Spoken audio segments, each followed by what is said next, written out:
Fala pessoal, sejam muito bem-vindos a mais um Triplo F. Hoje eu gostaria de falar a respeito de uma série sensacional que eu encontrei quase que por acaso, mexendo no Star Plus. E eu gostaria de falar um pouquinho com vocês hoje a respeito da série O Urso, que é uma série da FX on Hulu, lá nos Estados Unidos, que aqui chegou através do Star Plus. Então, vamos lá!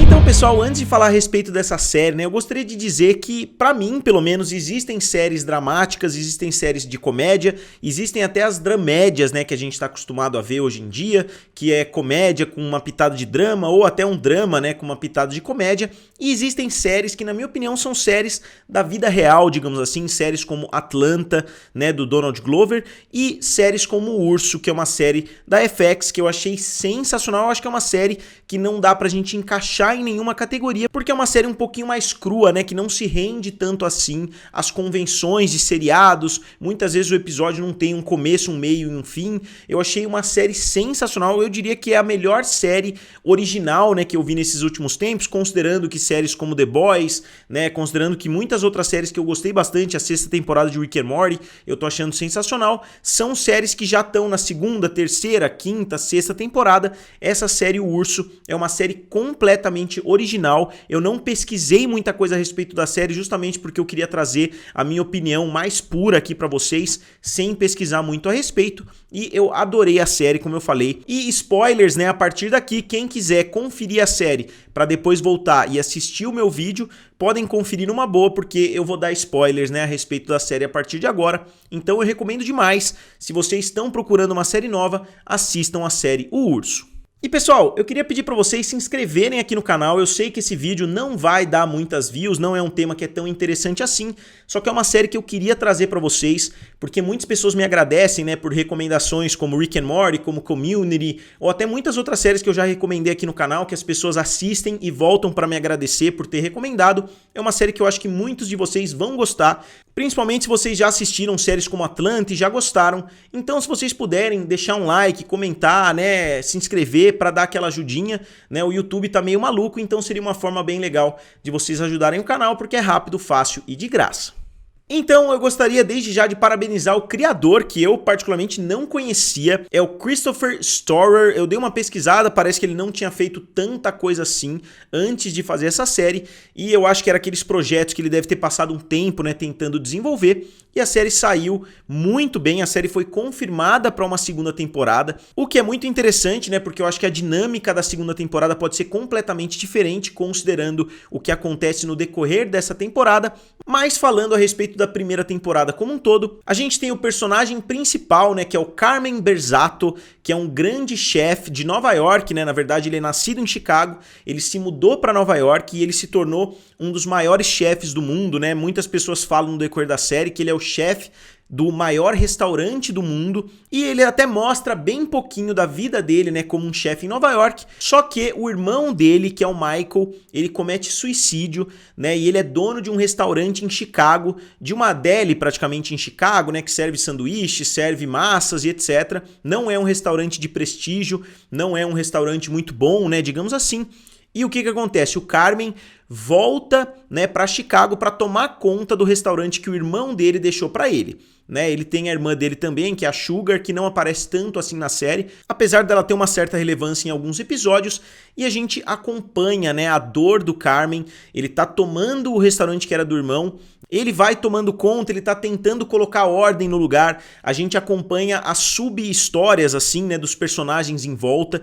Todos os personagens são muito legais, é raro a gente assistir uma série que a gente gosta de praticamente todo mundo, e os funcionários são todos muito legais, todos têm histórias muito interessantes que vão sendo desvendadas, devagarzinho no decorrer da temporada inteira. Na série as pessoas chamam ele de Carmy ou até de The Bear, que é o urso. E a gente vê, ele lidando com a pressão de tocar um restaurante que muitas pessoas acham que não tem futuro. E a gente vê a situação da cidade, a gente vê um restaurante ou um barzinho ali perto que fecha. Então a gente entende que a cidade está passando por um momento de crise. eles abordam inclusive a pandemia, eles falam, pô, como é que vocês acham que a gente passou por esse momento de pandemia? E os episódios mostram, né, a dificuldade do Carmen de conseguir lidar com tudo isso ao mesmo tempo, né? Tem um primo dele que ajuda ali no trabalho, na verdade não é um primo, é um amigo de infância, mas que ele e o irmão consideravam praticamente como um primo. Ele é um dos personagens principais ali, né, do elenco coadjuvante.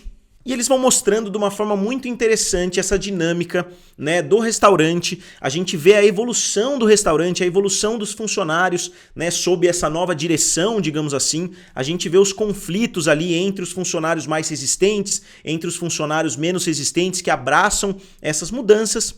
E a história basicamente é essa. Eu também não vou dar spoilers, né, a respeito do final da temporada, mas como eu falei, todo mundo tem uma história muito interessante, todos os personagens são extremamente bem desenvolvidos, principalmente o Carmen, né, que é interpretado pelo Jeremy Allen White. Eu achei ele muito bom. Se eu tivesse que escolher algum ator para fazer um pequeno Al Pacino, né, digamos assim, seja no Poderoso Chefão, seja em algum outro filme, eu achei que ele tem uma vibe bem parecida, né, com o Al Pacino naqueles filmes mais antigos, né, Dog Day Afternoon, ou até no primeiro filme do Poderoso Chefão. Ele tem uma presença muito forte em cena. É, obviamente, um período muito dramático na vida dele, então a gente vê poucos momentos de descontração, mas ele parece também ser um personagem muito divertido, né? Nos poucos momentos onde a série teve a oportunidade de desenvolver esse lado um pouquinho mais divertido dele, a gente viu que ele pode brilhar também nisso, e ele fica muito nervoso em alguns momentos. Ele é um ator que interpreta muito bem, né, o Carmen nervoso, explodindo com os funcionários, ou explodindo até com outras pessoas, o que me lembrou também o jovem Al Pacino, né? E o Al Pacino, quem assiste o canal sabe muito bem, é um dos meus 5 atores favoritos, talvez top 3 aí, né, entre os maiores atores de todos os tempos, na minha opinião.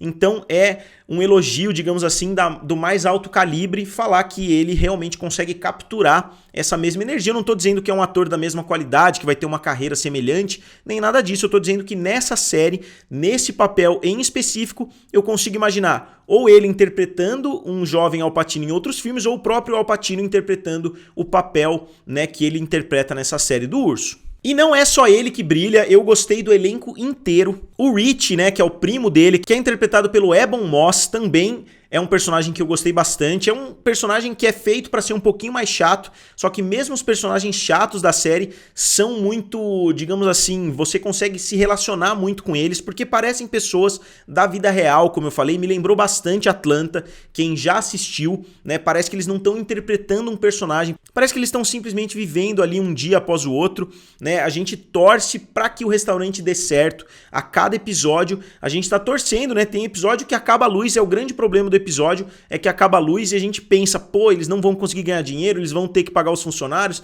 eles têm que pagar os fornecedores. Então acho que a série fez um trabalho perfeito de incluir o público, né, dentro dessa dor, deles estarem tentando fazer malabarismo ali praticamente para conseguir manter esse restaurante aberto. E a Sydney, que é interpretado pela Ayo Edebiri, né, eu não sei se eu tô falando o nome dela corretamente, mas é uma atriz sensacional também.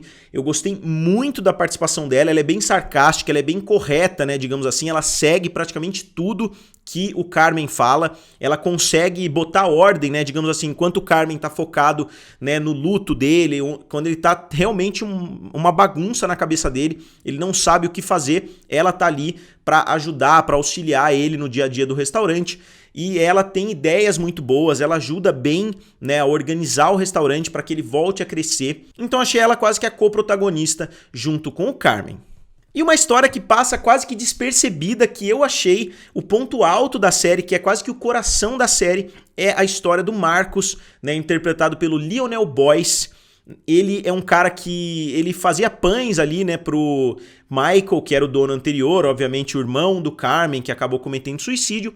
E ele pega um gosto muito grande por fazer doces, ele pega livros emprestados do Carmen e ele acaba até perdendo atenção no trabalho que ele faz, né, que são bolos e pães, porque ele quer avançar cada vez mais na arte de fazer doces. Ele fica parado numa rotisserie ali, né, que faz doces e etc, e fica assistindo como se fosse um programa de televisão. E a gente vê muitas vezes como pano de fundo, não é o tema do episódio, mas a gente vê ele lá no fundo fazendo umas rosquinhas ali, aperfeiçoando cada vez mais. Então eu achei uma subtrama muito interessante, que todo episódio eu ficava, pô, será que eles vão experimentar finalmente as rosquinhas ali do Marcos? Será que ele finalmente acertou, né, o ponto que ele tá querendo acertar? Então acho que com uma série de somente 8 episódios, com episódios pequenos, né, de 20, 25 até 30 minutos, eu acho que o episódio maior que a gente vê é na faixa dos 40 minutos, eles conseguiram fazer muita coisa, contar muitas histórias diferentes. Eu acho que esse cara deveria dar uma aula, né, para séries da Marvel, porque muitas vezes eles pegam um filme e esticam essa série, relembrando, né, os acontecimentos. Parece que é uma série de 24 episódios que eles conseguiram encaixar em uma série de somente 8. Né? Eles conseguem avançar muito rápido e mesmo assim é uma série que tem um clima muito leve. Em alguns momentos, né, obviamente, mexe com o lado financeiro do restaurante, mexe com o luto ali, né, que alguns dos personagens estão lidando, né, com o fato do Carmen estar praticamente ignorando a morte do irmão, não tá atendendo as ligações da Sugar, né, tá meio distante de muitas pessoas da vida deles ali. E eu realmente fiquei impressionado, né, como eu fiquei preso. Eu assisti a série em uma madrugada, eu comecei a assistir a série, era por volta de meia-noite, eu só parei de assistir quando eu terminei o 8º episódio. E eu sei que isso é quase que uma contradição, né, porque eu falei várias vezes pra vocês que eu prefiro o lançamento semanal, só que eu também falei que quando eu gosto muito de uma série, eu maratono, eu assisto tudo de uma vez, só que eu tô realmente com vontade de assistir de novo. É uma série que eu terminei anteontem de assistir e eu já tô com vontade de assistir de novo porque a história é realmente muito boa e eu diria que tá no meu top 5 aí de séries que eu tô mais animado pra assistir a próxima temporada. Obviamente tem algumas séries como Senhor dos Anéis, como A Casa do Dragão, como Rick and Morty, que eu ficaria mais animado por uma nova temporada, porque tem um cânone ali que eu me importo bastante, tem uma narrativa, né, que eu tô bem investido já faz bastante tempo, mas de séries originais que eu assisti pela primeira vez, eu diria que essa foi voando pro topo da minha lista. E eu não posso deixar de citar também alguns personagens coadjuvantes interpretados por grandes atores que aparecem no decorrer dessa série. Tem o Oliver Platt, que é um ator que eu gosto muito, ele já fez várias pequenas participações em filmes e séries, né? Eu vou colocar uma imagem dele aqui, caso vocês não se lembrem, né, de quem é o Oliver Platt. E o Jon Bernthal, para quem não se lembra, né, fez Walking Dead, fez inclusive, né, agora a série do Justiceiro. Ele é o ator que faz o irmão, né, ele faz o Michael, é um ator que eu gosto muito, ele faz um episódio de The Premise, né, que também é uma série da FX, que eu gostei muito, né, foi criada pelo BJ Novak, e a participação dele nessa série é muito boa, mesmo que pequenininha, porque como eu falei, ele interpreta o Michael, que não aparece na série, né, ele aparece somente em flashbacks.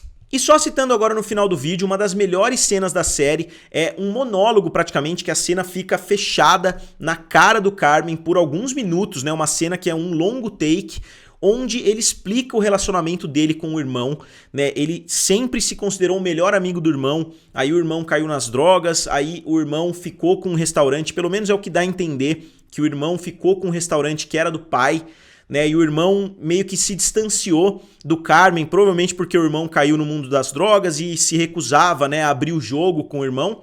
E o Carmen fala, você não quer deixar eu trabalhar no seu restaurante, então você vai ver, eu vou virar o melhor chefe do mundo, eu vou, tipo, bater você na vida, né, digamos assim, ele vai conseguir fazer muito mais do que o irmão, e ele vai para Nova York, começa trabalhando em um restaurante pequeno, vai crescendo, crescendo, crescendo, ele vai contando as dores que ele sentiu, né, para conseguir crescer nessa vida. E aí ele chegou no topo, digamos assim, sendo um dos melhores chefes do mundo, sendo considerado um gênio ali, né, para os companheiros dele, saindo em revistas e etc. Quando ele descobre que o irmão cometeu suicídio, sem falar nada, né, sem dizer absolutamente nada, sem uma grande explicação, né, não é que ele deixou uma carta explicando exatamente o que aconteceu e deixando para ele o restaurante para ele tomar conta em Chicago. Obviamente ele poderia simplesmente ter vendido o restaurante, que é o que a própria irmã fala para ele em diversos momentos, que é o que o próprio Oliver Platt, né, fala para ele também, pô, vende o restaurante para mim, encerra os seus problemas, que seria muito mais fácil, na verdade, e ele acaba não fazendo isso, né, e a gente vê todo o desenrolar da série. Como eu disse, tem uma grande surpresa no episódio final, que eu não vou contar pra vocês aqui, porque também eu sei que muitos de vocês não ligam, né, pra ter spoilers, mas eu acho legal vocês assistirem sem saber o que acontece nos últimos minutos do último episódio, abrindo completamente o jogo pra uma segunda temporada. Né? Eu espero que o criador consiga trazer essa mesma vibe, né? Consiga trazer esse mesmo realismo para uma segunda temporada, porque o caminho que eles tomam é realmente muito brusco. Tem somente uma passagem, né, em toda a série que eu achei um pouquinho forçada, quando eles alugam para fazer uma despedida de solteiro no restaurante, né, porque eles estão precisando pagar uma dívida muito grande que eles têm com o Oliver Platt, que emprestou dinheiro para o restaurante. né? Acaba tendo uma briga e o Rich acaba sendo preso por tentativa de homicídio. Eu achei que isso foi a série se rendendo um pouquinho para as convenções. Ah, você tem que ter um personagem preso, você tem que ter um personagem passando por dificuldades. Eu acho que a série estava sendo muito mais realista até isso acontecer, mas mesmo assim foi um problema que eles solucionaram de forma meio rápida, né? Ainda bem que o cara que acabou apanhando não morreu, então acho que eles lidaram de forma bem rápida, né, com essa situação, mas eu achei que foi realmente um pouquinho forçada, mas foi a única situação da série toda que dá para criticar, né, por ter se rendido um pouquinho a essas convenções. Então, pessoal, só resumindo, né, eu achei uma série sensacional, a direção é bem contida, né, ela não tenta chamar mais atenção do que as atuações, muitas vezes ela fica até num personagem enquanto o outro personagem tá falando, você nem vê o outro personagem, então achei bem interessante a forma com que eles dirigem os episódios. E eu daria uma nota 9,5 para essa série, eu acho que faltou muito pouco para ser uma série perfeita e eu diria que é uma das melhores primeiras temporadas que eu assisti nos últimos anos. Então eu gostaria de recomendar para vocês a série The Bear ou O Urso, que está sendo transmitido no Star Plus. E como sempre eu gostaria de saber de vocês, vocês já assistiram a série The Bear? Não assistiram? Se já assistiram e gostaram, né, digam aqui nos comentários, curtam o vídeo e se inscrevam no canal. Valeu! E nos vemos em breve.